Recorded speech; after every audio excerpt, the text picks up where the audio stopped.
Како што најавив, продолжуваме со Студио 10. Прва гостинка е господја Драгана Велковска од Зелен хуман град. Благодарам што одвоивте време да разговараме за многу важни еколошки теми во Македонија. Фала ви за поканата. Така. Имавте неколку протестни маршеви кои што Зелен хуман град, меѓутоа и другите еколошки организации учествуваа на истите протести, меѓутоа и маршеви каде што баравте решение од самите институции. Зборуваме тука за компанијата УСЕ, која што според многу еколошки организации најголем загадувач во Скопје. Вашите барања беа 24-часовен мониторинг, меѓутоа е дислокација на компанијата. Зошто дислокација? Најпрво би сакала да образложам, можеби да расчистам една дилема која најчесто се наметнува во јавноста. Зелен хуман град не е организатор на протестите против УСЕ и блокадите и маршевите, меѓутоа ние го поддржуваме, апсолутно го поддржуваме процесот. Зошто сакам да кажам дека не е организатор, бидејќи ние сме во процес на формирање на првата вистински зелена активистичка политичка партија за заштита на животните и животната средина и дел од луѓето не би сакале да мислат дека ние ги спроведуваме, да речеме, овие процеси поради некаков интерес. Иако зад нас, зад членовите кои го основаат Зелен хуман град, стојат години и години волонтерски активизам, децении волонтерски активизам, така што навистина е безпредметно да се кажува дека ние доколку и би биле организатори го правиме тоа за некакви поени. Меѓутоа, еве, да ги отфрлиме сите сомнежи и јасно и гласно да кажеме дека иницијативата Стоп за УСЕ си е одделен ентитет активистички, а Зелен хуман град е одделен. Зошто Зелен хуман град ние воопшто го создадовме пред себе, сакала исто така да објаснам дека видовме, како што реков, долги години волонтерски активизам покажаа дека ние се бориме во континуитет секојдневно со институциите и со тие somоги за одлучување и има еден плафон до каде што нешто се постигнува, има една фаза на еден месец секоја партија како ќе дојде на власт. Меѓутоа таа фаза поминува и по некое време почнуваат едноставно да се наметнуваат секакви интереси и да се оди во една страшна катастрофална насока. И од таа причина свативме дека активизмот од надвор има одредени ограничувања и поради тоа ние влегуваме внатре во институциите каде што има моги за одлучување и така Зелен хуман град има представник во Советот на град Скопје.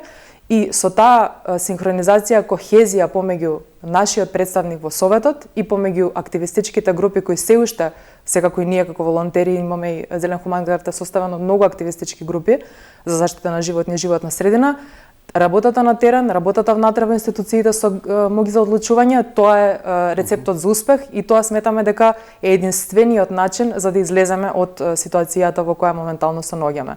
Зошто ги бараме ние 24/7 јавен мониторинг во реално време и зошто бараме дислокација? Затоа што првично не може да постои индустријски капацитет во Македонија, во Скопје, каде што се соочуваме со ситуација на алармантна загаденост во континуитет со децении и ние да немаме никакви податоци како јавност кои ни се гарантирани со Уставот, кои не се гарантирани со Архуската конвенција која вели дека ние Македонија ратификувала, значи ние како граѓани жители на оваа земја мора да имаме пристап до еколошка правда. Значи не можеме, не смее да не ги знаеме јавно податоците. Ако се тврди, ако компанијата тврди дека се работи по закон, тогаш што е проблем да ги објави јавно тие податоци да ги објавува во реално време, така? Ако е вистина дека не загадува. Меѓутоа очигледно е дека не е тоа точно, бидејќи во спротивно ќе беше веднаш јавно, веднаш ќе се задоволеше барањето што ние го имаме. Понатаму дислокацијата. Скопје се наоѓа во котлина. Самата географија на градот не дозволува да постојат истовремено и тешка индустрија и да постои чист воздух. Можеме да го имаме или едното или другото. А тоа значи дека ние со случаите предвремена смрт кои ги имаме во Македонија на годишно ниво, тоа е бројка како да сме во војна, значи дека ние не можеме да ја одржуваме тешката индустрија во овој град. И тоа значи дека таа мора да биде одстранета од котлината, меѓутоа каде и да биде, таа е задолжително да ги применува најдобрите практики во светот, односно не смее да се дозволи, ако е надвор од урбано подрачје, да загадува неконтролирано. Зборуваме за кој било индустријски капацитет. Така да бидеме појасни само за гледачите, како телевизија поканивме гостин од компанијата УСЕ преку односи со јавност, меѓутоа кажа за нас дека ќе размислат, меѓутоа сега се уште нема гости, иако нивен представник, меѓутоа во нивните образложенија нели Да, извинете што ќе ве прекинам, не очекувам да се соочат пак со мене по минатото фијаско што го има на друга телевизија, така што Така се надеваме дека во наредните дебатни емисии ќе имаат гости со цел граѓаните да добијат сеопфатни информации од ваша, меѓутоа и од нивна страна, како медиум секогаш се обидуваме да ги слушнеме нели сите страни во некој општествен проблем. Меѓутоа во нивните општествени, односно писмени образложенија истакна дека тие не се најголем загадувач, не негираат дека се загадувач, меѓутоа не се најголем загадувач и во нивните образложенија соопштуваат дека ги запазуваат сите стандарди по европски еколошки норми. Кој е вашиот коментар во однос на дека тоа е апсолутна лага. Писмени, да. Тоа е апсолутна лага дека тие работат по некакви европски закони. И тоа е многу лесно проверливо. Дозволата што ја има Усија е јавно достапна. Во таа дозвола се гледаат граничните вредности на поединечни загадувачи. Јавно достапно е секторското упатство што Македонија го има за таа индустрија, за цементната индустрија, која датира од 2007 година. Јавно достапно е најдобри достапни техники од Европска унија од 2013 година. Значи сите овие документи се јавно достапни и секој што е заинтересиран може да ги види какви се вредностите во најдобрите достапни техники од Европската унија, какви се во македонското секторско упатство за цементна индустрија, а какви се во дозволата на Усија. Еве јас ќе кажам два примера.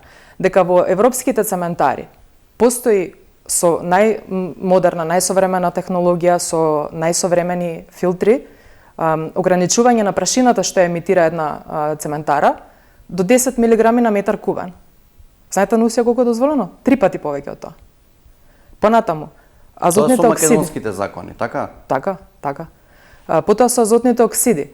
Во самото македонско секторско упатство стои дека за новите цементарници е прифатливо максимум од 500 мг на метар кубен азотни оксиди, а за постарите инсталации е прифатливо 800 мг на метар кубен. Усија дозволено е 800 да продуцира, додека во Европска унија ако ги видите цементарите, ќе видите како повторно, тие што се со најдобра технологија, што имаат најсовремени филтри, дека одат и до 200, значи 4 пати помалку од тоа што емитира Усија. Така што не може да се каже дека они работат по некакви европски закони, кога апсолутно е тоа веднаш и лесно докажливо дека е лага. Понатаму горивото кое го користат. Усија гори енормни количини петрол кокс. Петрол кокс според македонското секторско упатство е едно од горивата кое Усија не би требало да го гори, не пишува дека не сме, меѓутоа препораката во секторското упатство е дека треба да се користи гориво кој има најмала количина на азот и на сулфур. Петрол коксот е отпад од преработка на нафтени деривати. Отпад. Значи тие горат отпад со највисока количина на сулфур и на азот, тоа е едно од горивата кои има највисока количина на сулфур и на азот, и тие горат илјадници тони од тоа гориво. И при тоа, при нивните наводни извештаи до Министерството, даваат извештаи со дупки од податоци, кои се спротивни на правилникот за емисии. Ние исто така од Министерството побаравме да ни даде. Според правилникот постојат мерења часовни, дневни, неделни, 48 часовни и така натаму месечни, кои една инсталација е обврзана да ги чува. Сега ние побаравме од Министерството да ги побара од Усија тие мерења и да ни ги достави. Значи, Усија мора да ги има тие мерења и мора да ги даде на институција која институцијата ќе ги побара. Ние бараме Министерството како одговорен орган да ги даде тие мерења на јавноста.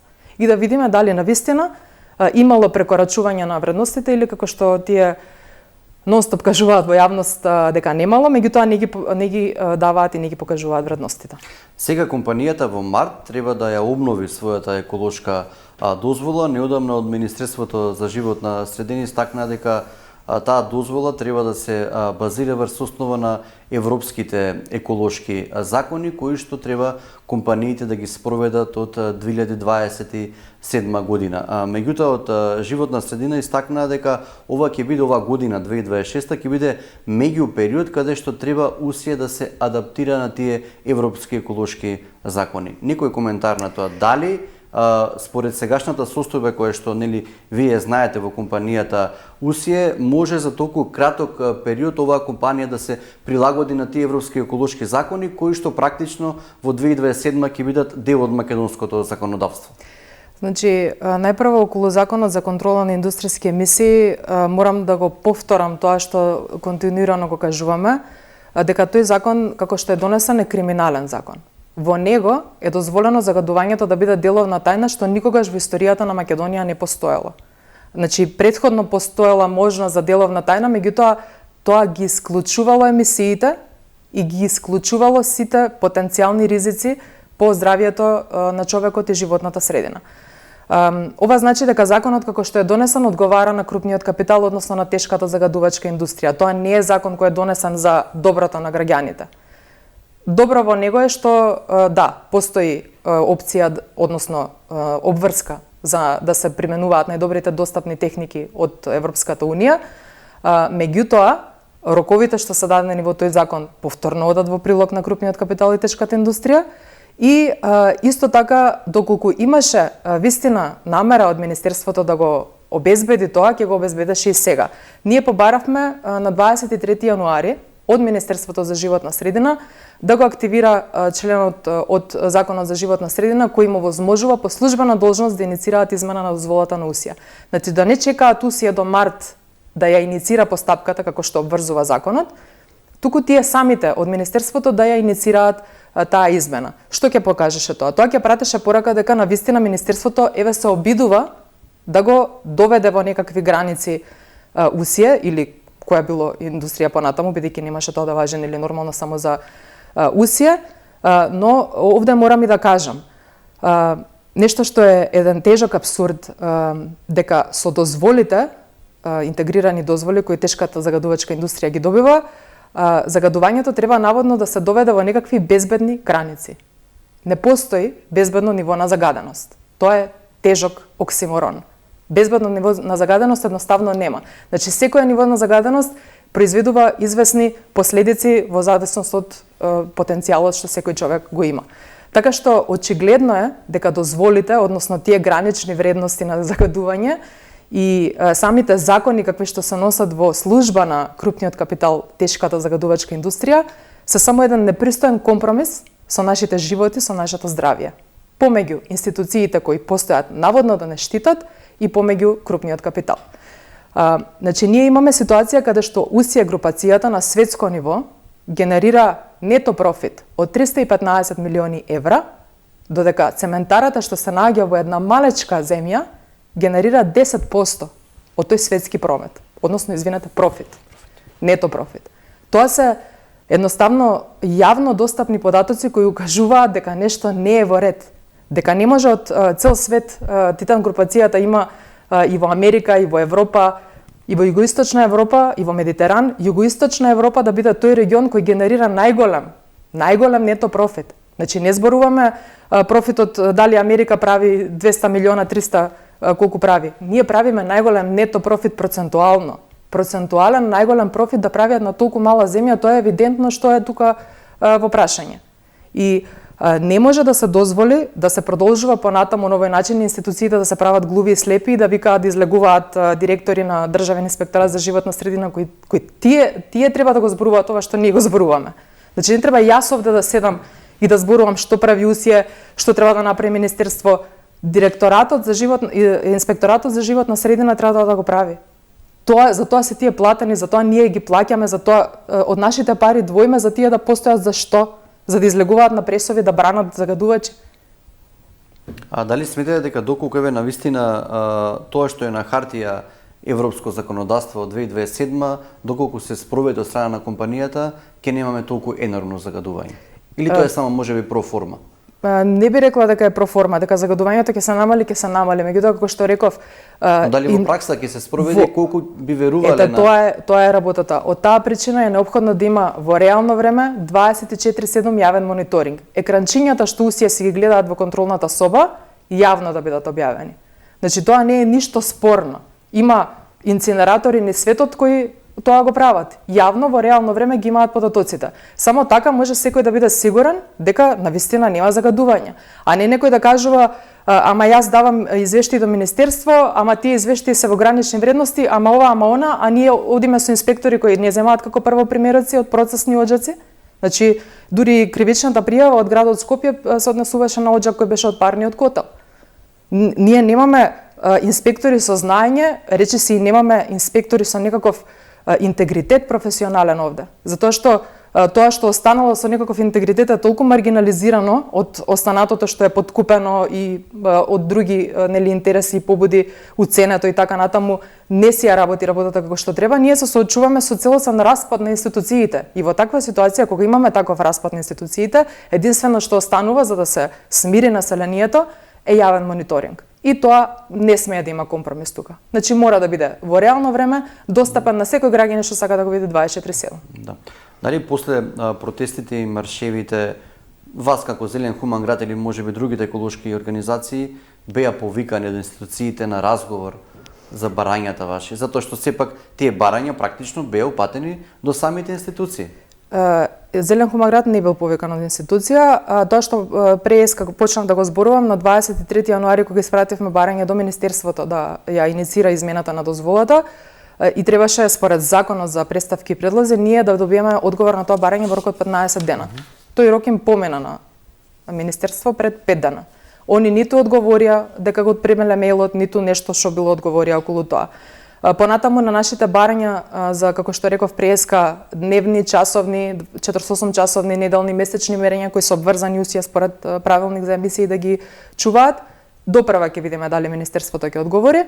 Меѓутоа што можевме да видиме од тоа што прашувате дали бевме повикани или која била организација дали била повикана, тоа што можевме да видиме односот на институциите кога почнаа да излегуваат јавно на пресови и да ги бранат усија дека имало надзори направени, дека тие надзори биле во ред. А никој не знае дали се земени примероци од тие надзори, дали независен надзор постоел со надворешна лабораторија и дали имало повторно дупки во мерењата во тие извештаи како што се случи во 23 година кога ние со судни маки ги добивавме извештаите од Инспекторатот за животна средина. Значи, институциите се комплетно затворени, ние не можеме како граѓани да ги добиеме информациите јавно, меѓутоа треба на збор да им веруваме или како што кажа представничката на УСИ во минатата емисија, треба да веруваме на институциите. Не сите тие институции што им носат нарачани закони на УСИ. Да. Едно од вашите барања беше да се контролираат сите 12 оџаци на УСИ. Практично, според вас, УСИ загадува само преку оџаците или пак преку сета прашина која што има околу компанијата? Повторно да поправам, стоп за УСИ го имаа тоа барање. Так, во ред. Да. Значи, не се емисиите само од оџаците, апсолутно. Постојат емисии што се и од процесот на вадење на суровините од рудниците, самото чување на коксот, каде е, што се случува. Значи има низа ситуации, низ тој капацитет каде што постојат емисии. И самите луѓе во околината кажуваат какви слоеви прашина имаат во домовите. Тоа никој не може директорката на државен инспекторат да им каже не ви е загадено вас. Зошто на пример на што не знам како да кажа на 20 на километри од тоа место луѓето немаат таков слој на прашина, ако не е причината од УСИ. Дополнително дури во студиите што се правени за каде што домаќинствата се обвинуваат дека се најголеми загадувачи во Скопје, поради тоа што гореле биомаса и горењето биомаса им се припишува веднаш на домаќинствата, а не се земаат предвид и фурните, рестораните, јавните институции што исто така горат биомаса. Значи тоа е еден заклучок смешен за мене, изведен на таков начин. Дури и таму, во поединечните профили на частиците ПМ што се најдени, јасно стојат индикатори дека има калциум, силициум зголемено во примероците кои се земени од новолисиче, што јасно упатува на тоа дека ПМ частиците кои се таму се апсолутно под влијание, односно создадени од тоа што се генерира од УСИ. Така, од Министерството и од УСИ не негираат дека се гори отпад, меѓутоа и од двете, да речеме, страни кажуваат дека со тоа што согоруваат, практично придонесуваат за намалување на аерозагадувањето, затоа што тоа што се испушта преку оџаците не воопшто, меѓутоа не загадува во енормни количини. Во контекст на ова прашање сакав да ве прашам, што се испушта од оџаците на УСИ според вашите информации, дали тоа испуштање на тие честички можат да го мерат постојните мерни станици кои што ги има во Македонија? Прво, нема верувам човек што го гледаше ова прашањето како го поставувате, што не се насмеа кога кажавте. Така беше кажано. Така беше, апсолутно знам. Ние многу пати сме рекле обраќањата на УСИ во јавност се толку комични, трагикомични, што уште малце да кажат отворено дека тие со своето постоење ја прочистуваат животната средина. Уште таа реченица им фали да ја кажат и да завршиме сите и да го затвориме случајот. Значи нема како што реков, сите податоци околу тоа колку се загадува со горење отпад, што се емитира при горење отпад, без оглед на температурата која има, значи не е само температурата на согорување, тука имаат главна улога и филтрите. Во самото упатство македонското секторско исто така постои катализатори дека треба да има на врекестите филтри. Никаде во дозволата на Усија не постои дека на врекестите филтри кои тие ги имаат постојат катализатори. Тие катализатори всушност помагаат да се редуцираат максимум што може диоксините и фураните кои се едни од најканцерогените елементи што се произведуваат при горење на отпад. Значи ние имаме тешки метали кои се емитираат, диоксини, фурани, флуороводород, хлороводород и сите тие нешта во европските цементари редовно е обврската да се мерат. Кај нас Усија има обврска да мери само ако користи алтернативно гориво. И Усија пријавува дека тие наводно ги мери, меѓутоа ние тие податоци гледате никаде не ги гледаме. И ние немаме никаде мерење на тешки метали, на жива, на диоксини, фурани, никаде немаме такви мерења. Кога прашавте што се мери. Значи се мерат ПМ частиците, азотни оксиди и сулфур диоксид, тоа е се. Едноставно, целиот наш систем на наводна заштита на населението е, како што реков, разорен, непостоечки. Кога ние често пати во Советот на град Скопје низ годиниве сме се бореле да се постават густа мрежа во Скопје конкретно од локални мерни станици. И одговорот кој сме го добивале од некој од раководните лица бил дека демек мерните станици што ги има во Скопје се поставени по стандарди европски и дека тоа е доволно за оваа агломерација овде. Ама стандардите европски наметнуваат почитување на законите. А тука кај нас тоа не се случува, така што не може ние да применуваме европски стандарди кога треба да мериме, а да применуваме балкански стандарди кога треба да гориме. Значи практично проблемот е во институциите, а не толку во Усија. Едната ја корумпира другата и обратно. Така. Има ли Титан Усија други капацитети во Европа освен во Македонија? Има, да, така. Има Каква е, дали имате можеби соработка таму со екологисти, со еколошки организации или пак можеби таму и нема потреба за вакви? Како нема потреба ако погледнете има јавно се доставни повторно сите информации за што и каде се случува и кои групи се борат. Сега кој помалку е, кој повеќе застапен во медиумите, меѓутоа дека има загадување во цементарите кои се наоѓаат овде во Балканскиот регион, во југоисточна Европа, апсолутно има.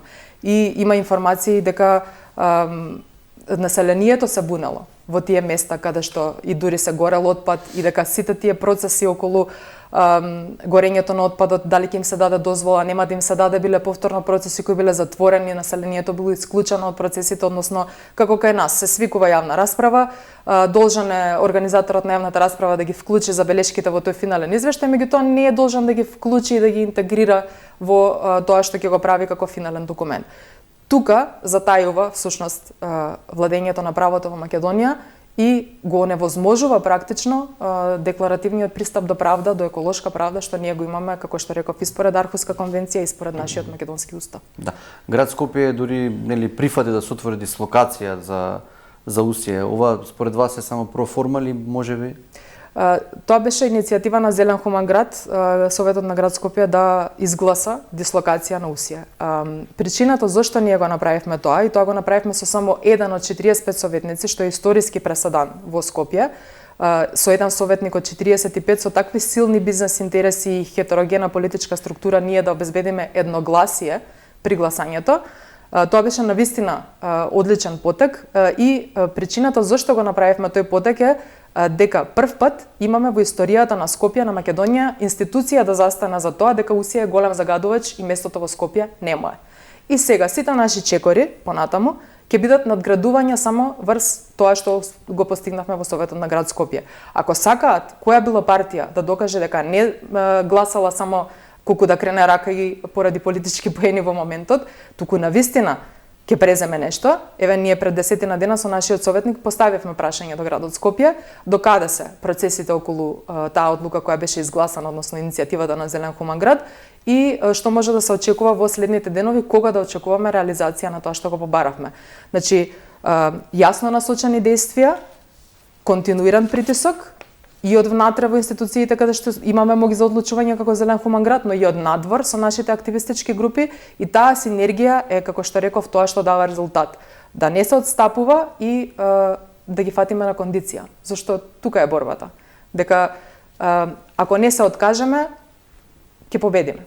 Така. Каква е состојбата, кои се вашите информации во врска со земјиштето на територија на општина Кисела Вода, кое што УСЕ го користи под концесија за суровини? Граѓаните кажуваат што живеат во близина повторно. Значи, се што ние објавуваме како информација го базираме на јавно достапни документи, на документи од институции, на информации од јавноста, со фотографии, со сведоштва. Кажуваат дека гледаат напуштени експлоатацијски површини кои воопшто не личат дека има некаква каква било ремедијација таму.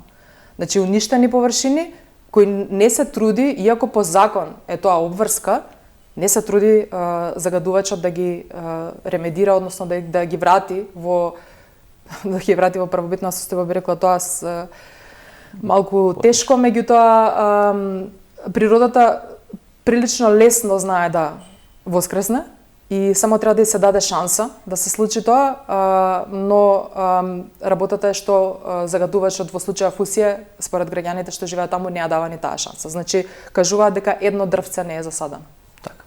Сепак, причина за загадувањето во Скопје не е само УСИ, туку имаме и други големи загадувачи. Тие се загадувачи практично локации со кои што менаџираат градските власти и државата. Тука е депонијата Дрисла, тука е Вардариште, Собраќеот и многу други активности кои што се неконтролирани, пак ќе кажам, од институциите како урбаното лудило, дивење, можам народски да кажам, кои што спречуваат да имаме нормална циркулација на воздухот, особено во оние поурбани општини во Скопје. Некој коментар, кои се вашите активности во однос на овие загадувачи кои што сега ги напомена? Зелен хуман град со години повторно нуди решенија во овие сфери. Решението за депониите за нас е единствено и нема друго решение освен нула отпад.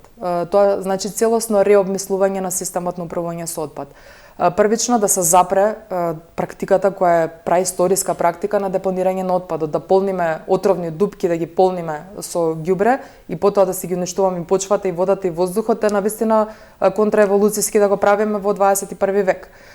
Тоа значи дека треба да има силен систем на примарна селекција дома, првично дома, во бизнисите, во јавните институции, понатаму да постои секако и секундарна селекција, да има, па би рекла во секое соседство, и тоа не би рекла туку е политика на ЗХГ за која ние се залагаме со години, биокомпостара, затоа што околу 60% од отпадот кој се генерира во Скопскиот тука регион, да речеме во урбаниот дел, отпаѓа на биоотпад.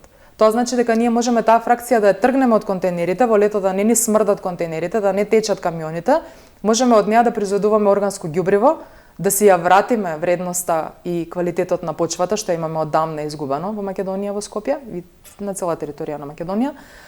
Понатаму можеме градежниот шут како фракција исто така да го тргнеме многу едноставно со користење на дробилки и капацитети за негова преработка, повторно да го искористиме како суровина да го преработиме, улици и патишта може да заработува од тоа да користи, градежната индустрија може да го користи тоа и со тоа ќе спречиме на секоја ќоша да се појавуваат нови мини депонии, поради тоа што еден камион дошол историл градежен шут, врз него се налепиле мештани, носеле своje ѓубре од дома и така настануваат оние купишта ѓубриња што ги гледаме насекаде.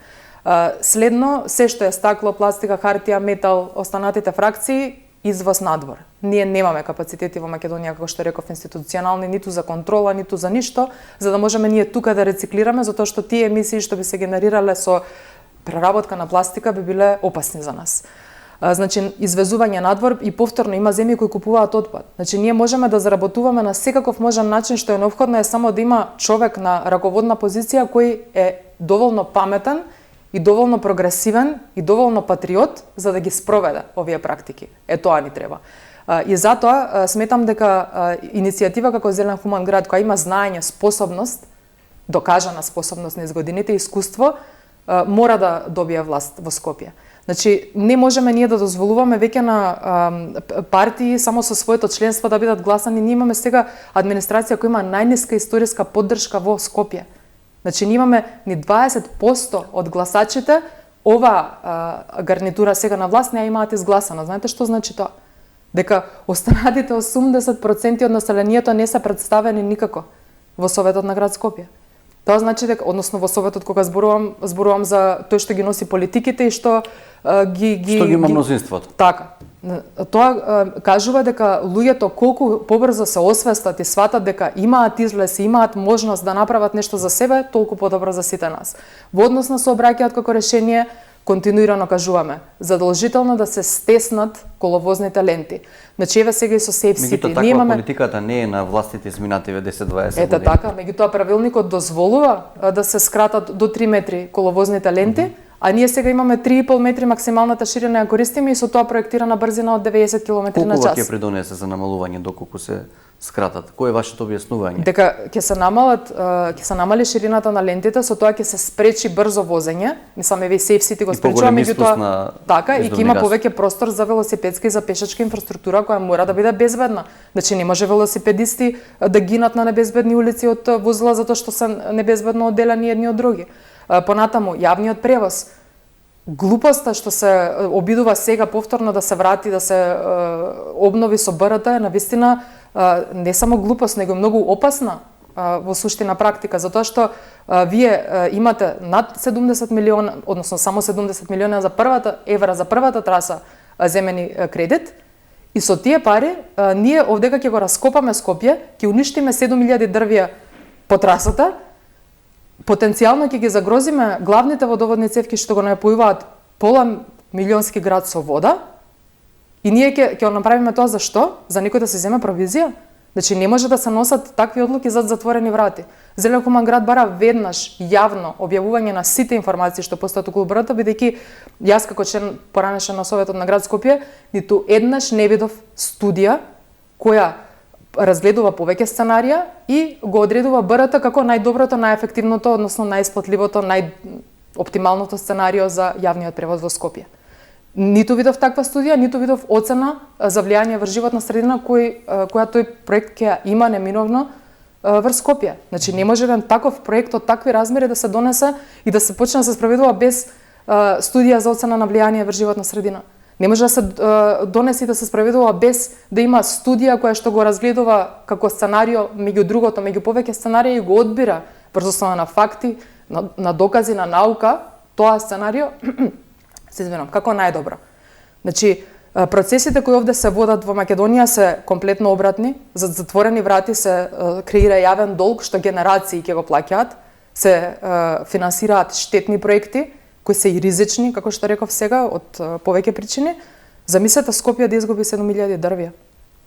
Замислете што на овој град ќе му се случи, имајќи предвид каква почетна состојба имаме ние сега. Решението е издвоена жолта лента. Веќе се има Safe City, МВР нека излезат на терен и дека си ја работат работата и можат комотно да ги казнуваат сите што ќе застанат на жолтата лента, да не дозволуваат никој освен автобуси, возила на брза помош по таа лента да одат. И да се набават секако нови автобуси, ние имаме возен парк што е стар 13 години во просек, тоа е премногу, треба да се симне на кај 9 максимум. Меѓутоа, инвестицијата во нови автобуси доди паралелно со жолтата лента која е бесплатно, практично бесплатно решение, а не да плаќаме ние 70 милиона евра за една траса издвоена со 5-6 станици долшнија. Дополнително, тој кредит што цело време се зборува дека не може никако да се измени, тоа е невистина. Значи си постојат механизми и кредитот да се повлече назад, си постојат механизми и кредитот да се репрограмира, сите можности се отворени, само како што реков, на позиција со мог за одлучување, раководно лице да е човек што има знаење, што го сака овој град, што е прогресивен и што е патриот. Така. Имаше доста анализи претежно од институциите каде што нивните информации говорат според студиите кои што ги направиле дека домаќинствата се број 1 загадувач. Кои се вашите информации, најверојатно вие си имате свои студии кои што објаснувате кој е најголем и кој е најмал загадувач, да речеме во Скопје. Како што реков и претходно, значи во тие студии каде што домаќинствата се издвоени како најголеми загадувачи, заклучокот е изведен врз основа на тоа дека од истражувањето е утврдено дека најголемото загадување доаѓа од согорување на биомаса. Биомаса. Не постои етикета од каде доаѓа. Нема знаменца на секоја честица дека јас излегов од куќата во Радишани или јас излегов од ресторан во центар. Секој што гори дрво или пелети, значи каква било биомаса, јавна институција, ресторан, фурна, пекара, пицерија, домаќинство, сето тоа е едно исто и изгледа исто како профил на честица. Значи не може врз основа на тоа горење наводно биомаса што се смета за најголем придонесувач на загадувањето, да речете вие домаќинствата се виновни. Не може. Кога имате неконтролирани институции, кога имате мали погони, дрвопреработувачка индустрија, кои би требало да имаат, да речеме, Б дозвола, немаат такво нешто, никој не ги контролира. Значи не можете вие во ситуација каде што комплетно имате дерегулирана индустрија и немате поим што ви се случува на терен, факт е дека институциите наши немаат поим што им се случува на терен. Тие излегуваат во инспекција само за политичка одмазда. Не излегуваат во инспекција редовна, континуирана, со план, како што викаат имаме план, не, си ги користат, си ги злоупотребуваат тие планови за да се вметнат и вонредни надзори и така натаму. Значи, кога ќе имате една целосна слика, ние во Зелен хуман град многу често низ годиниве барал во градот Скопје, тоа е едно од нашите решенија. Јавен регистар на интегрирани дозволи под чие што кои се под надлежност на градот Скопје. Мора да има таков јавен регистар. Не може да не знаеме ние што капацитети овде мали имаме и да викаме после дека домаќинствата загадуваат. Иако после сите овие чекори, значи прво да се регулира индустријата, сите капацитети што се, како што реков, јавни институции, Македонски шуми, гори дрва, да влегол некој од инспекција во Македонски шуми да види што им имитира печката на Македонски шуми? Или влегол некој во пекара или во пицерија од неговата партија што ја поседува да види што му продуцира печката како емисија. Додека не влезе, тогаш ние нема да имаме јасна слика. Додека се влегува во печката на партијата што паднала од власт или во политички опонент кој било во моментот, се до тогаш ние нема да имаме јасна слика. Ние имаме само еден гол реваншизам што оди на штета на сите нас. Видовме што се случи со Кочани. Очекувам дека барам минимум разум има кај некој што е на позиција за одлучување да не се повторат истите грешки од минатото, но ако се покаже дека нема, тогаш силно апелирам до јавноста. Луѓе кои се како нас од Зелен хуман град, кои сме докажани активисти низ годините, волонтерски активисти. Значи не може тоа да не се поддржи, да влезе во институција и да добие власт, а да се сака да се направат работите подобро. Не може да бидат подобри. Подобри може да бидат само ако дојде на власт некој кој што реков разумен, нормален и кој е на страната на сите нас и кој нема да подклекнува под уцени и нема да нели се бори за лични, за собствени интереси. Да. Знаеме кои беа последиците од кога нели се запали депонијата Вардариште изминатово лето. Сега властите велат дека се чисти депонијата Вардариште, а потоа според нив следува процес на одгасување. Дали нели вие сте во Советот на град Скопје, кои се вашите информации во врска со овие искази? До сега немало информација дека нешто се спроведува на ниво на Совет, официјална информација не е дадена. Преку медиумите тоа ние нели го објавуваме, тоа што тие го кажуваат. Така, официјална информација на Совет не е доставена.